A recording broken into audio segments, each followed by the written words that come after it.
What's up, bro? What's happening? Straight? Good. I'm good. Here we go, man, for another one. You ready? I'm ready, bro. Tired, but I'm ready. Hey, man, that's the name of the game. Daddy duty. Daddy duty, bro. Don't stop. It. Dropping off in practice, getting here filming, man. Come on, man. Burning the tank of gas a day. Hey, wouldn't have it no other way, though. It is what it is. What's up, everybody, man? Welcome back to another season with the Firm Podcast. You already know we got Charles in the building. Got Nick. What's up, Nick? What's up, everybody? What's happening? Welcome back. Listen, man, our favorite place to be, man, here in the lab, putting in work again. And I think we got a really good topic today, right? So this whole thing started, I was telling somebody not too long ago, this whole thing started because Nick and I as fathers were saying, first Nick had this vision. Nick was like, man, you know what? Black fathers don't really have enough conversation about parenting. Yeah. Here's what I want to do. I heard the vision and I was like, man, you know what? That's right, Nick. I don't think I really ever too tough talk to anybody about this. Yeah. Boom. So here we are. So of course, even as we evolve and we start to talk about other topics, we still got to keep it pure to the bread and butter because we doing this every day. True. So here we are today, man. I was thinking about this, man. You think about topics sometimes. You remember the show, The Wonder Years? Folks talking about teenagers. Yeah. The flip side of that, we don't talk about enough is parenting teenagers. Yeah, go on. Let out a sigh of relief. Yeah, they say a moment of silence for all the parents out here with teenagers. That's the trenches, bro. That is truly the trenches. And, I mean, that teenage years are hard. I think now just having Amari last week become a preteen. Oh yeah, officially. That's different. I know they're saying preteen are 9 through 12. But I look at 11 and 12 of my preteen, so I don't care what they say. This is when you're a preteen in my house. Yeah, that's real. And then having Peyton, 14. It's different, bro. Yeah. It's different. And I think this generation of teenagers is just different in general. I mean, you think about the ones we work with, but it's just different. I'm just gonna say it takes a lot of understanding, and for me, it has allowed me to just kind of what I did prior to even them becoming teenagers. Look back at how was I as a teenager and try to incorporate some of those things and look at where they are and try to be very understanding. Because I think too sometimes as a parent, I'm just gonna say it's a challenge. It's a work in progress. Well, let's go there though, right? Because here's what I thought about, even in that conversation. I got a 15-year-old. Alex is 15. And here's the thing that, and for the record, y'all, I'm gonna keep. And Blake is preteen now. And Blake is preteen, right? Blake don't take it. Don't do that, bro. He's 12. He's 11. He'll be 12 was 16. Yeah, man. I was just telling you folks about Frank, man. But what I'm gonna say is, we're gonna keep this real high touch because if I get specific, my little one's gonna go back and show their sister because they be watching the page. Yeah. So if I go back and start talking cash money, they're gonna want smoke when I get to the house. So I'm gonna just, I'm gonna keep it real high. But I will say this, I'll start with this first since I brought it up. I got an amazing teenager.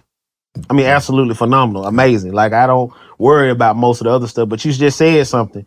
You thought about how you were as a teenager. Let's go there for a second. What we're dealing with or what we're parenting for or against now is different than what our parents had to parent us for. Oh, yeah. Right? And I think depending upon the gender makes it different, too. It makes a huge difference, right? Yeah. But even still, even if, from a high level, before we even get into the difference of boys versus girls, just think about your mom. What do you think was your mom's primary concern? You were a teenage boy. Yes, y'all were in South Georgia, but what do you think her primary concerns were with raising teenagers? Because your mama did 2 boys and a girl. Man, you know what? I really can't think about it then, but if I had to think, I probably would be something simple as like just graduating from high school. I think the biggest concern then probably was just dropping out, being influenced by the wrong crowd. To just drop out of school. I think that probably was her biggest fear. Maybe something like smoking some weed or something. Right. That may have been her biggest fear, like, dropping out of school, or either, using drugs, which weed was probably the only drug that, people would have thought about at that time, which on the flip side, I've never done that. I've never used any type of drug in my life. And if y'all, if you're curious about Nick's journey, go back to some other episodes because we got into and talked about why you never touched it. Yeah. You had enough examples for you to be like, you know what, I don't want no smoke with none of that. I did. Yeah, so Nick, you talk about that. But okay, to your point, mom worried about, and this is my mama too, making sure you going to school, you handling your business, and you're going to walk that stage. Yeah. Fast forward to now what we're parenting against. Okay? I mean, we're going to just start at the basics. Yeah, we want them to be good in school. Yeah, we want them to, we want them to do well and graduate. But, I mean, let's talk about these. Your mama didn't worry about you having this in your pocket. No. And the only reason I got a cell phone at 17, bro. Yeah, and I went to... It wasn't even that. I went to Circuit City and they had like, no, I'm going to tell you something. No, it wasn't that. I'm going to date myself. Yeah, here we go. Bro, they used to have back in the day where you used to get this little thing in the mail where they would say you get like 17 CDs for a penny or something like that. Yeah. You know what I'm saying? So they used to send it out. But at that time, Nokia was running something. So I can remember the same day I went to the mailbox and saw the 17 CDs for a penny thing. Yeah. Nokia had some in the mail with a cell phone for a penny. So I went to Circuit City and got me a cell phone for a Circuit penny. City ain't even open. So that's how old it is, Circuit City. Real. So I got me a cell phone, and bro, I barely could keep minutes on that phone. So we couldn't text anything. You had to get phone calls. Mm-hmm. You know, so we didn't really have those issues that we have now with the phone. So I didn't have that problem. So that's my point, right? Parenting now, your teenager has a phone. Yeah. And with this phone, they've got access to everything that there is to access in the world, whether it's, social media, whatever the case may be. And so, we're talking about now parenting in a different time. I give you another example. You talked about, maybe my mom's worried about me smoking some weed. I mean, kids now are going to school exchanging candy, and a kid might pass out at school. Yeah, this is a different climate. I mean, Okay, you're so talking about. Let's talk to parenting through that and how what folks need to be doing and being aware of and that type of time. But what aspect do you want to look at it from? Do you want to look at this from the drug maybe side of things, or just in general? Just keep it very vague. I think that's high level. Let's start with outside influences. How about that? How you parenting against outside influences? There we go. Outside influences are the all-time high right now. Because I think too of the teenage years too, and I think this has always been a thing. Yeah. I just think now it's just a little heightened now.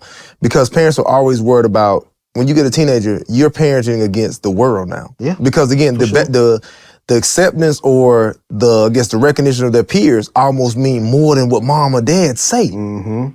So it's like, man, yeah, my dad and my mom mad at me, but long as my partner's cool, we good. I don't care nothing about that because mom and dad gonna come around. Yeah. So that's a hard thing now. And it's always been one, but I think this day and age, because social media comes into play. I want to, so it makes it really hard. So to that point, I'm going to share something, and this is something I tell as many parents as possible. One of the things that I'm grateful for, I always say this, working with young people, I realize that when kids become teenagers, oftentimes people back off of them.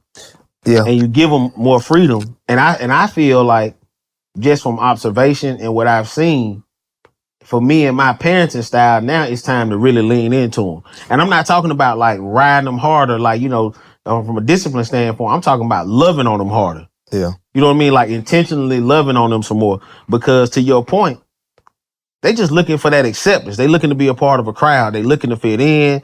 They want to belong. And so how do I love them so hard that they know they belong at home? Now, I'm still a tough parent.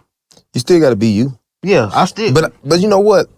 I almost treat raising a teenager, I guess, is the best analogy I'm going to use. I'm going to use like an Instagram video. Okay. It's 59 seconds. You're trying to put the most content in the shortest amount of time. So even when you're parenting your teenager, I can't give you a long sermon. I have to think of the way to shrink the message, but make it be the most powerful message that I can put out there.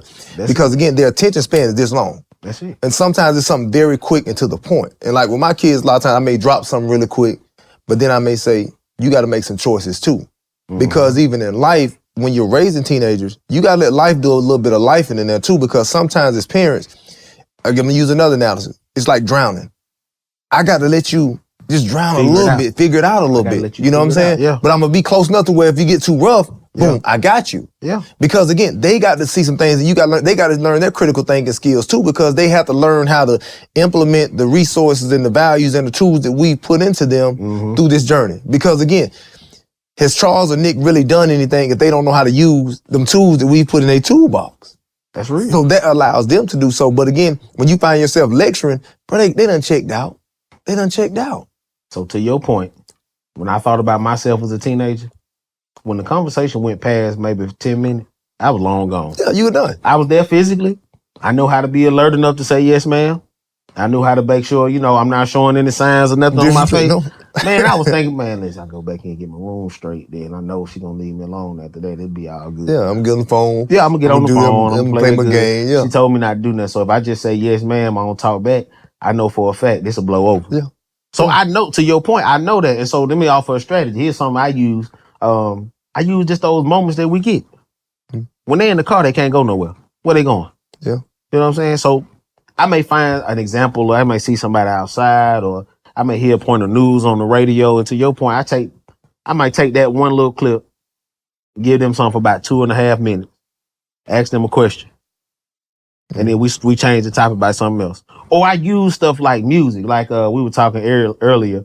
There's a song by a particular female artist with a Drake is a co-ing on the song, and I'm not gonna bash the song, but of course I got a teenage daughter, so we use that to talk about what it means to be a queen and to respect yourself, and what people think of you once you say certain things or show up a certain way, and you know that conversation was a great conversation. Yeah, and then we going on about our business. I maximize on that moment, and you do, and I think as parents, I think you have to get in a space to where you're good with it, because sometimes we struggle like, did I give them enough information? Yeah, but it's not all. Rome wasn't built in a day. You're going to have those constant conversations, constant check-ins. And you have to learn how to, let me get my message across in the shortest amount of time. Yeah. Because I want them to receive it. Or either you may get a lengthier time to get a message if you're talking in a space that they're interested in. Okay. You know, now that's what gives you the time to kind of bring more of yours in there. But when you're trying to tell them something, you got to find a way to put it in the shortest amount of time, especially like with a girl. Yeah. Because girls, you gotta, let me see if she receiving it right now. And let me see. Tell the truth. You gotta know where they at emotionally. Yeah, you do. Let me check your temperature first. You do. You gotta check that temperature and see how it's gonna be received. I gotta check your temperature first. Again, showing up, man, non-judgmental too. When you get those messages, it gotta be non-judgmental, bro. I'm glad you said that, right? Because, you know, I always reference my father-in-law and the nuggets and the wisdom he give me. But he got this thing, he's always taught us, correction needs to be kind. Now, does that mean that you're gonna correct your children and give them a lollipop? No, that's not what it means. But if you want that lesson to really stick in, if you come at them with the rah, rah, rah, rah, rah, they probably ain't heard what you said. Yeah. So let me be the first person to say I struggle with that. Particularly when it comes to the boys. You know what I mean? Because in my mind, I'm trying to help young men become men. And so I often have to check myself and say, hold up. If you do that, they really ain't gonna get it. Yeah. And so I got to come back. We need to have a conversation. And so I'm listen, growth is amazing. When you can look at your own journey as a parent and say, man, I've grown. I handle stuff differently now. Yeah. So correction needs to be kind. And again, I expand on that to say, especially with teenagers, what you about to do? You know, and this is for anybody who with the physical parenting, you gonna whoop your teenager? You about to whoop them for every little thing? Well, you whoop them sometimes because you lack the ability to think, to just kind of do something different. Step on toes now. I mean, and I'm not saying nothing's wrong with discipline. Don't get me wrong. Oh no, we a lot of times we talked about that. We clear. Some parents, you don't even know how to do nothing else but spank. Because every child, spank, curse, just put your hands. It's like because you lack the ability to do something different, to get your skill sets up. Because too, man, it's. And I know sometimes parents, that's the first thing they want to do, because sometimes you done been up the hill. Oh yeah, you just like, Bob, I'm ready to grab somebody. You over it. But that ain't always the best excuse, because you got some of the kids you can spank them, and they be looking at you like, who cares? I'm over. And they still doing the same thing. Now you frustrated. But again, that frustration, you just have to look at, okay, what's some different things they do? And you have to really study and learn your child. Because I know with my children how to attack each one of them differently. I know they sweet spots. It ain't always got to be a spank. It may be, hey man, bring me them electronics in my room. Ooh, crush. Done. Crush. Hey, bring me that cell phone. They done. Crush. I ain't got to do all that. Now my child reverted back to the child I want to be. That's like a hard reset. That's the hard reset we talk about. They doing homework before you say something. They cleaning up and everything. Yeah. But I think, even like when you just reference something with the boys, raising the boys, I think it's hard raising boys. Because again, tell me why. Killer Mike said something the other day. Shout out to Killer Mike too for the phenomenal album, man. I think I said it when it dropped, man. The album's gonna be album of the year, phenomenal album. But I was listening to his album and I was listening to the live version. And so he started crying on Motherless. And he was saying, he said, man, my mama told me, I'm sorry, Michael, I got to raise you this way. But I'm raising you to be a strong man. I'm sorry I got to do it this way. And I think with boys, we know how this world is, man. I think sometimes too, even as black men, you know, sometimes nobody's really able to pat you on the back. Nobody's really able to celebrate you. So sometimes you got to be tough, because this world, sometimes when you get too weak, this world will eat you up. Yeah. And it's not fair that we don't often have a place to where we can be vulnerable and be accepted now, you know, outside of our home. And hopefully a man has a home that's created that environment, because you have some brothers that don't even have that in their home. Shout out to the homes that do have a place to where you can take off that tough exterior and just be authentically who you are. Mm-hmm. But I think when you're raising boys, you know how this world will eat a young man up. And you know, hey, it's a family depending on you. Man, listen, I'm tell you the real truth. I resonate with that statement so much. I'm sorry I got to raise you this way. Because I'm real. I tell my boys, right? Especially Blake, because Blake is at a different age. I tell Blake, I said, I got to raise you as though I could die tomorrow. Yeah. Have I given you what you need to be successful as a man in this world? A black man. That's a totally different experience. We just got to call it what it is. Yeah. And I tell them all the time, there is no grace for a man. I don't care what color you are. A man is expected to figure it out. Yes. The end. Yes. There will be no grace outside the house. And so we often have these really tough conversations, and I literally use those words. I'm responsible for what you are able to learn and how you will develop. Yeah. And that means it's not guaranteed I'm going to get here to walk you to 40 and 50 and I'm going to be here that long. Yeah. So if I left tomorrow, have I not wasted time and done what I need to do? So yeah, I resonate with that. I got you. I'm sorry I got to do this way. Son, watch the episode. I'm sorry. Well, but I'm still going to, you know what's going to happen. Yeah, I put that in there to make sure it's understood. Now we still there. We still ain't nothing changed. We still there. But I think too, even when we talk about that's that visionary. Because some things, the lessons that we do with our teenagers, they're going to be hard lessons because, again, we're at that, not final lap of that race, but that's that final lap before they go into true adulthood. So, again, that's right. That's that visionary because, again, you think about this, when you put this kid out here, they know what you have not equipped them for. They realize it. They know it because they're like, man, my dad never taught me this. I never know how to do this. Yeah. Like, if somebody, like, it's certain things even I didn't learn from my parents. Mm. And I'm like, they just didn't teach me that. Now, somebody else may have that in their toolbox because they were taught that. Not, and then, no parent's going to teach their kid everything. That's just, that's natural. That's natural. I mean, you teach them the best of what you know. Yeah. And then even what you don't know, you surround them in that village. If you feel like there's something he or she needs to know, let me find somebody in my village that can give them this piece. Because that's another thing, too, when we look at the teenagers. It takes a village. Because, again, you know it. My kids may hear you say something, they going to listen. And then, Dad, Mr. Charles said, man, when I get home, if I do my homework this time, I can have more time to do this. And you like that? I'm like, bro, I've been saying this the whole time. Exact same word. But I had to say, you know what? Shout out to my brother for doing that because he's helping my household. I ain't offended. Because again, sometimes as parents too, we have to check our ego because we feel like every lesson is supposed to be taught from the hands of us. It's not. Yeah. Because again, our kids, we're that voice that our kids hear every day. Bro, they done got tone deaf. I know that's dad's voice. Yeah. But Coach Nick came in and said, man, keep your shoes clean. Dad, I clean my shoes. Look at this. You looking like, I've been telling you to do this. But you know what? Cool. Coach Nick told you, man, well, I love Coach Nick for that. I'm give you an example now. One thing Nick gonna ask Frank, boy, you had a good day? But Frank say, yeah. So now in his mind, he know other people know. Other people are waiting, expecting, well, we're going to get this smiley face on this agenda. We're going to handle our business today. Yeah. So to the point of that village, man. But you also, we hit it a little bit earlier, right? What's it like watching your teens, I'm going to steal a word from the book, fail forward. What's it like watching your teenagers fail forward? Yeah. Yeah, and when I say fail forward, you got to let them make their mistakes. Yeah. You gotta let them make their mistakes, right? How does that feel though? And what's the benefit of that? It depends on how rough it is. Some mistakes are hard to watch. Yeah. They're very hard to watch. Okay. But some I'm like, I love to watch because I love to watch who they become from that situation. Yeah. Because I've seen some of my kids, not even my personal kids, some of my kids go through things, and I'm like, man, this could be something. But then you see them on the other side of it, like, wow. But it's hard to watch. And I think I'm gonna tell you the harder one to watch. When you just see them, because of their environment, they just keep making the same mistake. Yeah. And that's the hardest one to watch. And you just kind of know, and you know, we use this phrase all the time, he's a good kid or she's a good kid. Because you know to their core, that's really not them. But whether it be environment, upbringing, whatever you want to look at it as, they just keep making that same mistake. That's a hard one to watch. That's a hard one to watch. But I love to watch the ones where you like, they got it.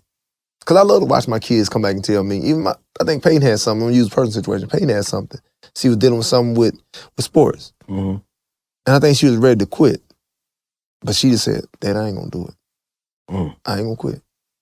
And she was livid. But I wasn't going to let her quit. But I let her, I didn't even intervene. I said, let her work through. I said, you got to push through it. Yeah. And see what's for you. Because I could have said, yeah, just go ahead and quit. But I said, no, she came at me, Dad, I ain't going to quit.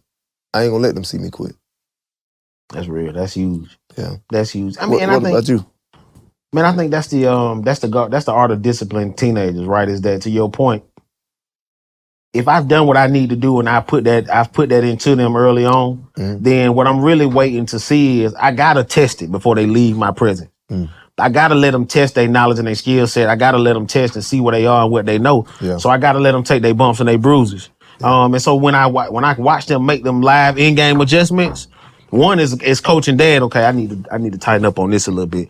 We need to have another conversation right here. But two, to your point, I'm like, man, listen, I'll give you an example. Let's go. I'll give you Blake. Yeah, I don't know Blake, my 11-year-old man. This boy, he's selfish. Okay. Hey, son, I love you to death, but you selfish. Man gonna go get him, and he ain't gonna worry about nobody else. But my man been going in there making breakfast in the morning. Because one thing about it, he gonna get ready. Breakfast, he gonna make him something to eat. My man been going in there making breakfast. He going around the house asking his siblings, you want something? You want something? You want something? Now, maybe that's just me fussing another say, boy, stop being so selfish. Because I seen my man go in there and make 5 waffles and put them on his plate like ain't nobody else gonna do nothing. Okay?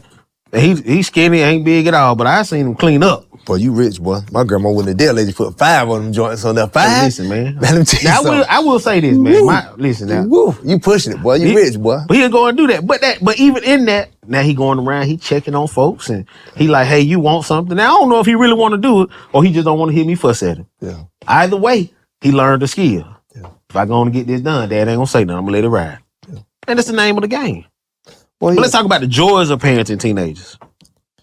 Let's talk about the joys of parenting teenagers. The joys of it, it's a beautiful thing. Okay. Because I think that relationship now, you see them grow and it gives you a little bit more freedom. I don't have to be on you as much now because you're a lot more self-sufficient. That's real. So the same thing you love is the same thing you hate. Because regardless of what we say as parents, we love that our kids become independent.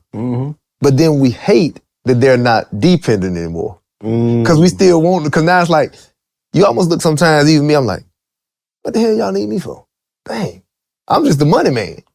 Like, because sometimes I'm longing for my kids. It's crazy because the things that when they were little, you took for granted, you cherish now. If they'll want to come lay in a room with you, or Daddy, can we watch a movie or something like that? Because a lot of times, our kids, they'll go to their room and close their door. Yeah. And just sit there and do their own thing. Not close no door. I take the hinge off. You close the door when you get out of the shower. Other than that, yeah, boy.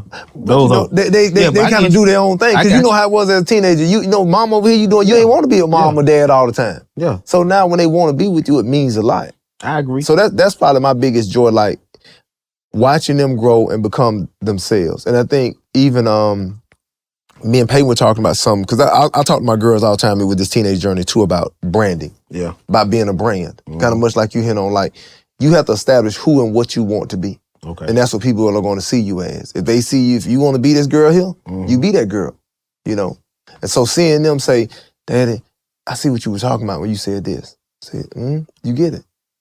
Okay. So I think that's the thing, like now, and I love too, I think the greatest thing, the conversation. Yeah, the conversations, bro, just like those are amazing because now you feel like you're really talking with young. I'm like, man, my baby feels to be at FAM or the University of Miami in 3 years. Because that's her schools. That's her schools. Your school. Yeah. We're gonna come back to that, man. That's what I'm saying. For me, that's my joy. I'm having a conversation with a human, with this like almost adult. Yeah. Right. And so we actually are talking about, well, what do you do in this situation? And of course, now I'm the pest, so I'm gonna get on the nerve. And I tell her all the time, like, you're going to be married with kids. I'm still going to I'm going to knock on your door, come to your house, and I'm going to get on your nerve. That's what I do. Yeah. That's my expression of love. Do you understand that? She laughed and say, yeah. Man, just tell your husband, go on, open the door, let me in, and I'm coming, because that's what I'm going to do for the rest of your life. They got there. But we having those conversations. And so for me, that's the joy, is like, one, her figuring it out, but two, being able to see how her brain is unfolding. For example, we were having a conversation about crowds and, when teenagers get together and what happens sometimes in a crowd of teens, she was like, I ain't going over there. If everybody over there, it can't be something exclusive. I said, who are they talking to me? She said, if everybody's over there, it can't be exclusive. I said, who it is? In other words, it's like, if they over there, let them go, because I want top tier. Yeah. Right? Yeah. And so just think about that point in and of itself is enough to separate her and to place her in a position where, okay, she won't get caught up in the nonsense. Yeah. You know what I mean? So you said something, college prep. We're gonna hit that real quick. But let's go back to this, Okay, though, before we go it. there. I think one key point, too, we missed that when we look at teenagers, too, like you said, you talked to her about the crowd that she's getting it. Mm-hmm. Sometimes, too, even with parents, too, you got to be the living example. Ooh. Because they watching how you move. You know what I'm saying? Yeah. You telling them, we see it all the time. You telling them not to smoke, but you smoking in front of them. You doing these things. You talking disrespectful to a man or to a woman, just being disrespectful in general. They see that. Our kids, we put like this, we teach our kids this by our example more than we can even imagine.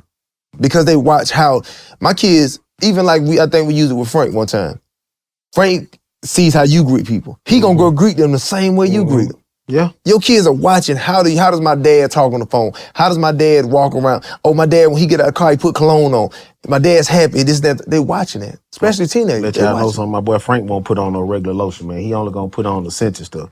Hey, man. So man. My boy got great. You can't trick my boy with the coconut oil. He got to have the real body butter. My boy got great taste, man. Okay, something. But yeah, But I think we have to be a living example, man. I think that's the other part of that piece, too. Yeah. We don't look at like being a living example. I mean, listen, it's 100% fact, right? And we don't talk about it enough. We were having a conversation here earlier, and we were talking about that, right? All the stuff that we see with young people, we forget that it's like we expecting them to raise themselves. Yeah. We expecting them to have the answers and have the solutions, and ain't nobody gave them nothing. But I think, you know what I'm saying? And when I say gave them nothing, I mean like we are who we are, right? And we look at the people around us. We all made it to this level because of the people that spent time with us, that poured into us, yes. right? That showed us something, that exposed us to stuff. And people we're quick to say them young boys don't know or them young girls don't know, but what is their example? To your point, if I go home and in my house, it's okay to be dressed this way. It's okay to talk this way. Mm-hmm. You know what I'm saying? It's okay to treat people a certain way when I go to the restaurant and not tell them thank you and not say their name. It's okay to do that. Yeah. You got to be that example. You do. And I think that's the part we just downplay. And I think sometimes even like if we don't, because sometimes we as parents, we don't know how to be that example. But you know what that example look like. You know what better looks like. Mm-hmm. Like you may not be the best version of yourself, but you may know what you want them to be. Okay. So you have to move in that manner. Because I think sometimes some parents may say, well, okay, for example, I may not be the smartest person in the world. I may have dropped out of school. So now, but I know all my kids to finish. Put them in all the situations for them to succeed in that space. That's why I love parents who can say, man, I don't have it, but I'm going to make sure they got it. I love that as a parent because, too, you recognize, hey, this is what I didn't have, but I know what it looks like. Because I think sometimes, too, you run into a lot of these parents, even when you're talking about raising teenagers, they had their own personal challenges with life. So they put that on their kid, like, man, you figure it out. No, bro, that's not for them to figure out. Yeah, you stumbled a little bit, but make their life a little easier. Because sometimes you have certain parents to where they're so messed up, they can't even see how to put their child in a good space. Because they feel like, well, I struggled. Yeah. You figured it out. And that's, to me, I think, and that's one of those things where we talked about, I say, I love watching myself as a parent develop. Mm-hmm. I ain't gonna lie, I was one of them people, boy, when they turn 18 and it's time for them to go, what you gonna put them out here for? Yeah. Why are you throwing them to the wolves if they don't have to? If your house is set up and you got the means and your house is structured enough and they willing to abide by the rules, why would you throw them to the wolves? Yeah. Right? And so that's what my mind said. I'm setting them up to win. Yeah. Let me put you out here. Let's talk about what real life looks like. Let's give you some time. Let's get a plan together. Let's put a plan together. I expect you to go from being a kid and graduate on May 10th to you an immediate adult. It don't work that way. Yeah. Let me give you some runway so you can get this thing jumped the right way. Great credit. Know what adult life is. Let me let you feel this thunder. Yeah. And you got a choice. You go to school or you go to work. As long as you're being productive, you can stay. Yeah, and like you said, let's create a plan. Because again, I think sometimes too, we want to throw you out there. Well, you got to grow up and figure it out. Bro, you don't have to. Okay, let's set it up. Okay, if you transition out of here, instead of you getting this high apartment, we going to go out and get you a house. Because we can go, let's go out and do this. Setting you up in those things. Like even like me looking at my kids, like, okay, when Peyton or Amari goes to college, how do we buy a house for you down in this area that you can rent the bedrooms out so you can make you some revenue? So looking at how do we put you in a better situation than I was? But a lot of times as a parent, you have to be selfless. A lot of times we're selfish because we look at certain things, not even we. Some of these parents, you look at things like, well, I had to figure it out. Why I want you to go through the same crap I went through? Why? Yeah. I want to set you up better than me. That's real. And that's as a parent, that's what we should do. But I think again, we have to be at a good space to understand it and to want to do that too. No, you gotta, like you said, you gotta want to do that. You gotta want to see better for them. But you gotta just be real with yourself, right? You said it earlier. I want you to figure this out. Or I've heard somebody say, well, I didn't make it or I didn't finish, so you'll be all right. No, I need you to be better than I was. The goal is that I need you to be better and I need you to do more. We need you. I'm being real. I tell mine all the time. I need you to be better. Okay? Like, I used to say, I don't want you to want none of my money and I don't want none of yours. I want you to be able to do nice stuff for me. The metric is real high, man. Daughter done bought his dad and them a match. Yeah. So the stakes is real. The standards are high. Yeah. I might not help you get an NIL deal, but if you're gonna get that engineering contract and go on to bust the government wide open, I need you to come do something for me. Do something for me. Keep it real simple for me. Old school, Escalade. I'm cool. Daddy good. That's good. You know what I mean? Now I ain't gonna rank you and not love you because you don't, but I would like for you to. You got your ranking like Dion? No, man, I don't. You don't want to do that. I don't want to do that, man. That's cold. They'll tear me up, man. Yeah. I do. Internally, I feel like all parents got a ranking. You know which ones you like, and on certain days it changes. We know which one's gonna come through for you in different settings. Me and my mom were just having that conversation. Yeah, I know who's gonna put me in the home. I know who's gonna come take care of me. Yeah, I know that already. I already done put peep game. Let's go back to something though. Okay, go for it. Let's go back to this girls versus boys piece. Yeah, and dive in a little bit there because I think sometimes with teenage boys. Let's go back to that one because I think some of our parents are dealing with that one. Okay, I'm gonna give you an example though, right? Well, let me say it like this. My experience is different from other people because of what I think I was exposed to as a kid, what I was taught to do as a parent, and what I did on the front end. Mm-hmm. So I give you an example. My son and my nephew are the same age. My nephew had a little issue with school. And so then, his mom told me, but they looked at my son and they was like, Blake, will you not go to class? And the first thing Blake did was look at me like this. Blake looked like, well, I'm going to school. I'm going to class. And that was enough in my mind to say, okay, we can move to another level now. Like, we can graduate to another level because in his mind, foundation now. He knows, man, my dad liable to lose. Something like that. He throw. Yeah, something ain't right, but it ain't right. So I ain't gonna even try with something like that. Like, he does kid stuff. But at the end of the day, my experience is different. And so what I would like to tell people is before your child gets to be a teenager, you got to be real with what have I done? What structure have I offered them? Right? What have I put in place? Mm-hmm. Right? And so with boys, think about this. Especially if you a single mama raising a boy. Man, this boy doing push-ups. He's strong.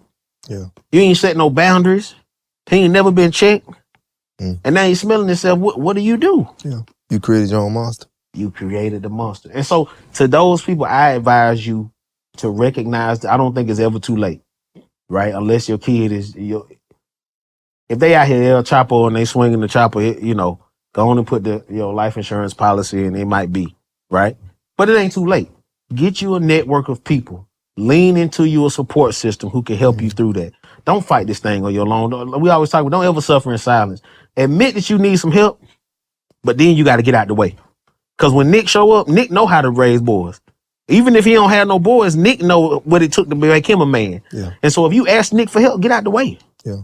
And be willing to let the help work. I agree. I think you spot on. I think I sent you something the other day about this dad. He was taking the kid back because the kid wanted to go back to his mom's house. Mm-hmm. And he said, every time I show up and I provide discipline and structure, he want to come back to you and you say, I think he went back and mom said, you just so mean. He said, what? She said, I wash his clothes, I cook his food, I do all this right. But dad was different. Dad was raised him to be independent, creating an environment, it's consequence for your actions, mm-hmm. so on. Yeah. And I think we're at this space now the way I can say this. I think with moms, if dad is in the picture, you kind of got to let dad step up and let that be dad time. Because I think to a certain point, I always tell people I think about 10 years old, dad needs to take the lead. Because I think in parenting, you have different times where maybe mom is more the driver of the car in this standpoint. Mm-hmm. Dad is more the driver at this standpoint. When you get about 10, maybe 9 or 10, dad needs to be more that voice of this is what it's going to be. Because I think a lot of times these young boys, they need that male figure. Man, mm-hmm. a boy is going to always fear his dad. He's going to always fear his dad. And even if he get bigger than it, he gonna be respect. Yeah, it's a man. You still that's dead. That's dead, bro. I don't care. I could be DK Metcalf, and my dad could be 2 feet tall, but it's not gonna make a difference. If I've done the work though. Yeah, if I've done the work, my voice is gonna hold weight. And so here's what I would offer to dads in that situation. You just can't be rah all the time either though. No. You got to have some vulnerability and some emotional skin in the game where you giving them the space to be free, right? I'm one of the ones I'm telling you, I started out, what you crying for, right? But I also recognize there's a time and place. Your feelings are hurt. Me and my son had one of the best conversations ever last year because of something that happened in school. His feelings were hurt because he's always been accustomed to being top of his class. Woo. He got to middle school and he had a tough situation. His feelings were hurt as we were talking about it, and there was some emotion there. I could have been like, man, what you crying for? Ain't no blood. But I recognized in that moment he needed space in the runway to be emotionally vulnerable. And that was an opportunity to help him lean into that. And it's a time and a place for that. Yeah. Right? And so, I'm gonna go left field. I'm good to go off the rails for a second.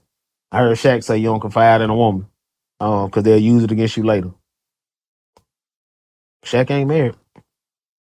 Shaq single.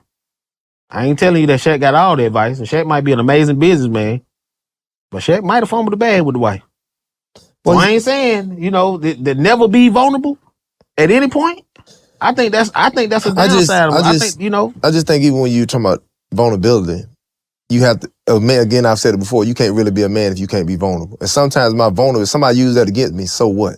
Well, they just showed me they're not the person for me. That's all I've saw. It don't mean I can't be vulnerable because carrying that in you, bro, that's like a volcano waiting to erupt. You mess around, just spaz out on whoever you encounter because you've kept so much in. You have to let that out. And you just learn through this process who I can and cannot trust. That's all you're learning. And then once I see, okay, you're going to do this, cool, I'm going to go this way. So that's how you have to move with that. And I can't say that. Because even like raising a boy, I'm going to teach my son, or even young boys that we encounter, it ain't nothing wrong with you being vulnerable. If something hurt your feelings, bro, you tell somebody this hurt your feelings. That's real. And you have to be okay with it. You ain't got, being a man, it ain't always being tough. Yeah. I think the biggest thing with being a man is that, bro, I just don't quit. That's it. I'm going to cry. It's going to be hard. I ain't going to always have the answers, and that's okay. But I ain't going to quit. Because quitting, now that's the thing, quitting is not an option. You know what I'm saying? So even like we talking about these moms letting dad step in there, let dad step in there because you need that discipline in that structure. Because we see too many young boys all the time, you in the situation you in because mom has always came in to save you. That's right. And it's never been any consequences. And then when he or she, when he gets in front of that judge, I don't give a damn what you do. Yeah. When that decision is made and that gavel is banged, that sentence gonna be what that sentence gonna be. But because through that whole journey, nobody could say nothing to him. So again, you're setting that man, you're doing that young boy an injustice. Man. Let dad, somebody who loves him, pour into him. Yeah, you might not like how it goes, but dad may say, this is why I did this. And then you look back later and say, wow. Like if you look at some of these moms who say, man, okay, me and dad not together, and dad is a strong disciplinarian, she may not have always understood it, but she may come back now and say, well, thank you for raising our son to be that way. Because you see these young boys in the streets, and majority of the young boys, even sometimes we work with, dad ain't in the picture. You think about us at the Boys Academy. Well, we got all them young boys in line. Because they ain't never seen that many men be real men in front of them and just create a structure and be solid and be balanced all the way through and through. Mm-hmm. And they need that. They're yearning for that. Because I was that young boy who wanted that male figure. And thank God, I had uncles, I had my dad, I had my mother, I had all them in the space to where it was kind of like, hey man, they established some boundaries. They wasn't standing for that. Yeah. And they wasn't gonna make no excuses. Even my mother just raising us by herself. She wasn't gonna make no excuse. Oh, I'm a single mother. I just gotta do what I didn't let him slide because he don't have his dad. The world don't care nothing about that. I ain't got my daddy, bro. Yeah. It does not. If I break these rules, I'm going to jail or whatever it is. Tell them all the time. And then with some of these parents too, you ain't catching it early. See, that's another thing too when we talking about these teenage boys. I ain't gonna even we ain't gonna go there. It's not we don't catch it early, we ignore it. Well, excuse me. Okay, that's some phrase. Yeah, we ignore it. We see it. When I started to see my son come in the house later than normal, well, I'm on that right then. What are we talking about? But now months later, fast forward, he coming out 4, 5 o'clock in the morning. We still ain't tripping. Oh, we know he ain't going to school. We still ain't tripping. He coming out smelling like weed. We still ain't tripping. But I ain't doing that. Tell you And what, not being funny. yeah. I'm so cold with it. If you don't want to abide by my rules, bro, just being real, boy, you can go. Cause boy, this how we gonna move in this house. If you can't abide by this, bro, you got to go. Cause obviously you a man and you need to go ahead and do what a man need to do. I won't give them a solution. I was gonna help you with the strategy. You can give them one, but I'm tell you something. I'm gonna tell you this is I ain't strategy. just keep showing up like that. Go and get you one of them, get your extra lock set and keep it over there in your storage closet. Keep an extra lock set, okay? And then when the first time they don't show up when they supposed to show up, go on and spend your few minutes, get your drill out, and put that new lock set on there. Yeah. So they put that key in there and you gotta go to the door. You live here? Mm-hmm. Folks live here, come home at this time. Yeah. You know what I'm saying? And because you gotta shock them. You gotta shock them. But I'm gonna say this, especially because we spend so much talking about young men. Man, there's a philosopher by the name of Travis Cochran, and he got this phrase, and I hope they don't sue us on the show. Don't complain, adjust. Yeah. That's all we trying to teach young men, especially black men. That's the only experience I got. I ain't never been nothing else. I joke with my wife, if I got to go and come back again, let me come back on the other side. I've been over here. I seen what this side live. I want to come back. Next time come around, I want to come back on, I want to be on the other side of the game. I want, I want to grow up with a trust fund and the whole nine. I want to see that. You just want the Travis Kelce fade? Well, I call the Travis, I call the Travis Kelce. I'm not even getting the Travis. No, I want we ain't doing it. We ain't doing it. Hey, man. That fade been around, bro. I want to come back with the duck head and the spirit. I want to come back on that side next go around. Stupid, you understand what I'm saying? If I got to do that. Yeah. However, all we trying to teach our kids, and especially with our teenagers, don't complain, adjust, right? You need to be in a position that no matter what happens, you going to make it. Yeah. And that's all we parenting for. But it's even, when you talk about raising black boys, you got to understand the rules of the game. It's like sports.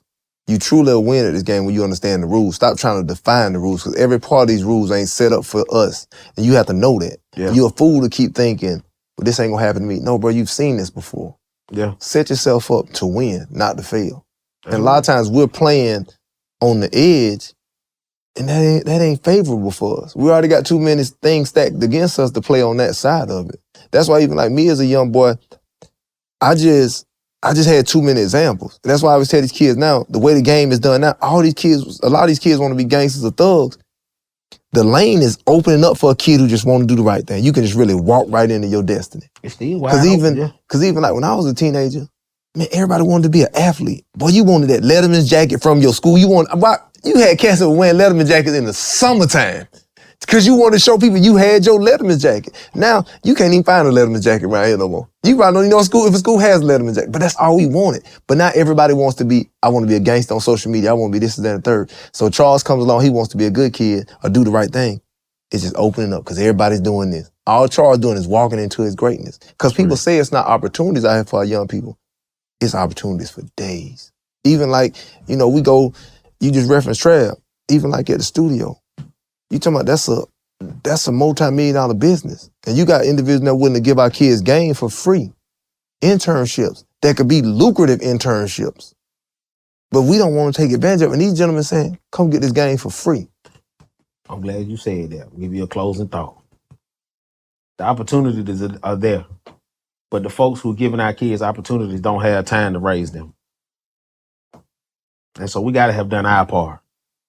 You got to give them something to work with. If I put my child in front of you and want you to give them an opportunity, they need to be positioned for that opportunity. Yeah. I need to have given them the skills so that they recognize, man, this man he making money in here. He taking it. This is hard on time. Time is precious. Yeah. He allowed me to do this. I need to be grateful. I don't need to show up entitled, bored, tired because I'm work. But that's not that young person has to have been taught that. Yeah. And that's all we talking about. We're going to probably have to run it back for a part 2 on these teenagers, man, because we ain't touch these girls. But I'm going to kick it to you, man. Closing thought. Closing thoughts, raising a teenager, it's a process.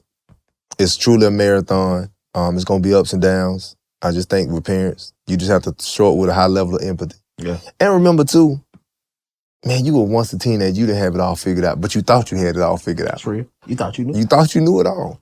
But again, just stay the course. And I think I'll say this in closing. For moms, please allow that dad to be in that young person's life, whether it be a girl or a boy.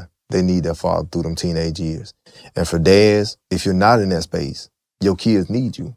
And we have to look at things to understand, too, as a father, why would I want to leave my kid out here in this treacherous world without some level of guidance. We're gonna pick up there. Hey y'all, we back another season. Until next time, peace.